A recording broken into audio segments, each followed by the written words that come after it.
Roanoa Zoro. One of the greatest characters in One Piece. He, for me, like characters like Sasuke, Killua, give me the vibe of like badass side character. Very good characters. And Zoro gets this rap of having no emotions almost. And, there's agendas everywhere. Oh, he wears a do-rag. He only wins against black characters. Oda puts him only against black characters. He's racist. And in SBS, Oda said Zoro would be a cop. He's not racist, guys. He's not a monster. Where is he? Roanoke Zoro has once cut down someone who was a woman. And his response to her was, does an animal count on a hunter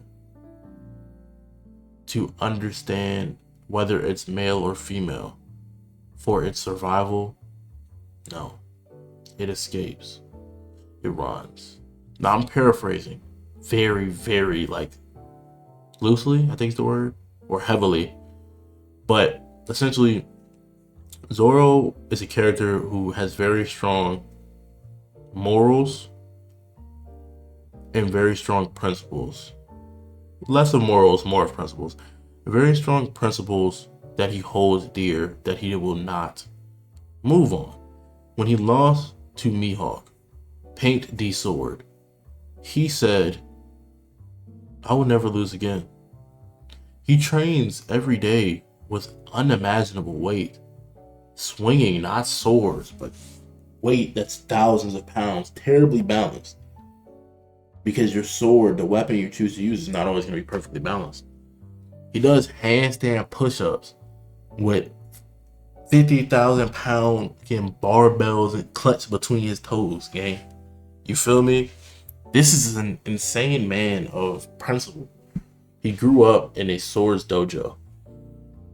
And after losing, he had a very naive thought. Well, if I had more swords, maybe I'd win. Up to 2 swords, then up to 3 swords. But now he's a man who can fight with 0 sword style, no sword style. He's very tough. He's very tough indeed. He's a man with enough character to know what makes a pirate crew. But Usopp left because it was what he had to do as a man. Zoro didn't hate Usopp for his decision, but he told Luffy, do not let that man back on his crew until he apologizes. No crew can function with crewmates disobeying their captains. Essentially, he tells him, nobody's bigger than the program, buddy. If until he apologizes, you cannot let him back on the ship. He's talking to him, as a man, but he's talking to him firstly as a captain. You can't allow that. And if you do allow that, I'm leaving this crew. Because, one, as a captain, you can't allow that. But 2, as a man, you can't allow someone to step on your toes and let them essentially back in your life. Now, if a stranger steps on my toes, I'm going to walk away. There's no need to fight. As the saying goes, a wise man chooses his battles. Therefore, a man chooses his battles wisely. That man is a wise man. But if someone you care about steps on your shoes, you expect an apology. Oh, my fault. At the very least, you would say, no, you're fine. And their response would be like, oh yeah, I'm sorry. I didn't even realize.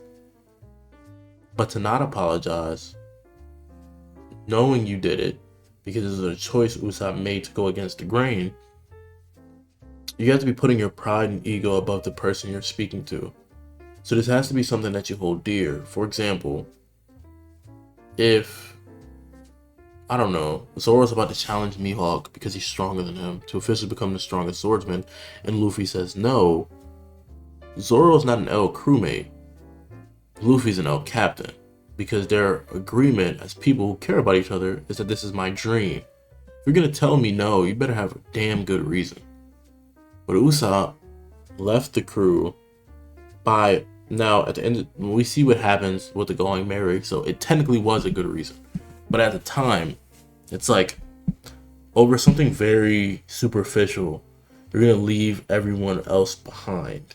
Because at the end of the day, what did they do? They got a new ship. You have to get a new ship. That's what had to happen. There was nothing they could do. So it was very naive and childish to challenge your captain just because of that.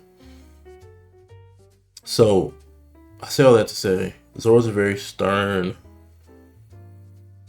principled man. He's very steadfast in what he does. And oftentimes he's seen as a monster. Y'all see, ever seen that image of him palming that? There's a girl, a black woman, pink hair, I think. Early One Piece. She picked Zoro up because her hands are huge. She's like a giant. Because Zoro is like average height, I think. Because Luffy's pretty short. Zoro's taller than Luffy. So I'd say Zoro's like 5'10". 5'10", between 5'10" and 6 feet. This person was like 8 feet tall. They pick him up by the skull, lift Zoro up. Zoro's response is to grab their skull and pull them back down. Zoro is a monster when it comes to combat. Through all of his training, he's had this aptitude to the point where he is essentially a killer. If you look at stories like Rurouni Kenshin, you learn things about the sword. Stories like Gintama, stories like Samurai Champloo. Many manhwa and manga, the path of the sword is one that cuts things, but to think swords can only cut and can only hurt or destroy, you do not truly understand the path of a sword. Basic cultivation manhwa, basic principle behind swords in any manhwa, manga, medium you read is that there's multiple types of swordsmanship. Not just the uniqueness of the swordsman and what strikes they decide to deliver, but there's also speed sword, fast sword. You've heard this in different translations. Speed sword, fast sword, strong sword, flexible sword, snake sword, etc. Look at Demon Slayer. Different techniques that use the sword in very different ways. Sometimes the sword is used to thrust. Sometimes the sword is used to cut. Sometimes the sword is used to bash. Sometimes the sword is used to parry. Look at Rurouni Kenshin. He uses a sword that has its blade and it's like, I don't know how to, it's not, I guess technically dull because it doesn't cut in a dull side. He uses that side to cut down his enemies because he refuses to kill. Zoro is a man who's cut down hundreds of people. Before he's introduced to us in the story, he is pirate hunter Zoro. He hunts pirates. He looks for fights. He does this for the love of the game. He's a monster, so to speak. But there's humanity behind that monster. Roronoa Zoro is a man who knows hockey. He's a man to cut down Mr. One, had to learn how to be able to, with a slight amount of pressure, cut through rock as if it was butter. And with a heavy swing, be able to not cut leaves at all. That was foreshadowing of armament hockey. The will to choose what you want to cut. But Zoro's the same man who, when when a child was trying to feed him, while he was, strapped to the poles when we first see Zoro, that rice ball is knocked on the ground. Zoro then proceeds to eat the entire rice ball off the ground. Something Sanji would appreciate, as Sanji doesn't like food wasted, but Zoro, the character that is personified as like this monster, this demon, this is literally Ashura, he's personified as a demon. He eats the rice ball off the ground and says thank you. When, I believe it was Helmeppo, tries a piece of the rice ball. No, that's what happened. Helmeppo tries the rice ball first. It's very salty, and he says the girl used salt instead of sugar. She got the two mixed up, so she used an abundance of salt in this rice ball. And Zoro still eats it. All of it. Zoro is human. He wields the sword to protect. At first, He wielded the sword to compete with Kuina. He wielded the sword for whatever reasons he chose to pick up the sword. But then he wielded the sword for Kuina, with Kuina. Kuina, if you haven't watched One Piece, is his childhood best friend who fell down these stairs. And if you're into One Piece agendas and One Piece slander, when I said down these stairs, you realize I said D instead of the. But she fell down the stairs, and a lot of people say that metaphorically, in Japan, it's like a metaphor for when kids commit essentially seppuku. But however you want to interpret it, she was a swordsman that was better than Zoro, but was destined to always be looked over because she was a woman. Even though she beat Zoro in his duels, she was slightly older than him. She conceded that, you're younger than me. You don't know technique. I'm winning with against you right now purely off of technique. And that can only get me so far. You're going to be stronger than me in like 2-3 years from now. I'm fragile. I'm weak. Her father at some point probably was going to try to arrange a marriage for her or something. You feel me? That was the life that she had to live. And when she left this world, that world, whether you want to assume it was via, seppuku kind of, down the stairs, or it was from literally falling down the stairs, like freak accident, Zoro decides to inherit her dream. He takes the sword, or he's given the sword rather, of Kuina to become this world's strongest swordsman, not for himself, but also for her. Similarly, when Luffy invites him to join the crew, he doesn't do that just to escape. He vows to become the world's strongest swordsman for Luffy, the man who'll be the Pirate King, because Luffy realizes our dreams intertwine. The Pirate King is going to need the world's strongest swordsman. Pirate King don't want no swordsman that's going to get whooped by anybody, because how am I the king if I don't have the best loot? You feel me? And Luffy, in and of himself, is becoming the Pirate King to be the most free man in the world.